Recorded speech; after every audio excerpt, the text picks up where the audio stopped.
there any non-Muslim sister there? Yes. Assalamu alaikum. I am Deepa. I am in Islam from last 3 years and inshallah I will be till my death. Inshallah. But main question is it compulsory for me to marry a Muslim guy or a Hindu guy? Since it is very hard task for me in the society to marry a Muslim guy. Sister said, mashallah, she accepted Islam 3 years back and she intends being on Islam till she dies.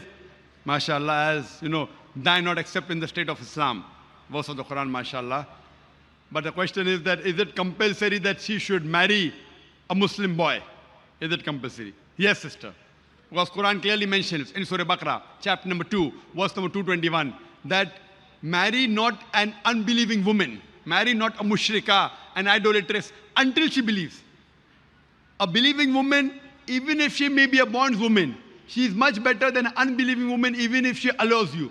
That means in Quran, a man has to marry a Muslim, a believing woman. A believing woman who's a bondswoman, she may be a servant, she may be ugly, she's far superior than an unbelieving woman, an idolatress, even if she allows you, even she may be the beauty queen, she may be the wealthiest woman in the world, a believing woman is far superior. And the verse continues, do not marry unbelieving man, do not marry a mushrik, do not marry an idolater, until he believes. A believing man, he may be a bondsman, he may be a servant, he may be ugly, he is far superior than an idolater. An unbelieving man, even if he allows you, he may be the most handsome man in the world, he may be the richest man in the world, but a believing man is far superior than an unbelieving man, than an idolater, even if he allows you. So sister, you have to marry a Muslim. You know why? If you have a vehicle, imagine a vehicle which has 4 tires, one tire is of a cycle and the other is of a truck. Do you think it will run? No. All the tires should be same.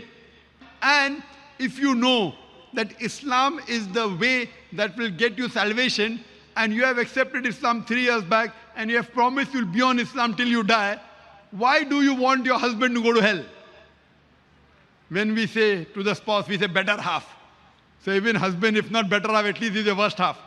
But at least he's a half. So if you marry husband, if you are a good wife, don't you want your husband to go to Jannah? Don't you want your husband to go to paradise? So if you are a good lady, sister, but natural, you would even want your husband to go to Jannah. You may have some problems. I understand there will be difficulty in this world. The society may not accept you. But this life, sister, is for a small duration, average 50, 60 years. Some people die at the age of 10, some 20, some 50, some 90, some 100. Average 50, 60 years you're going to live. Even if you take the turmoil, the pain, for 50, 60 years, the next life is eternal, sister. As a businesswoman, it's a very good bargain. You have trouble, pain, difficulties, 50, 60 years. Next life, eternal, everything good. So sister, even if it's difficult for you, yet sister, my advice to you is, bear those difficulties.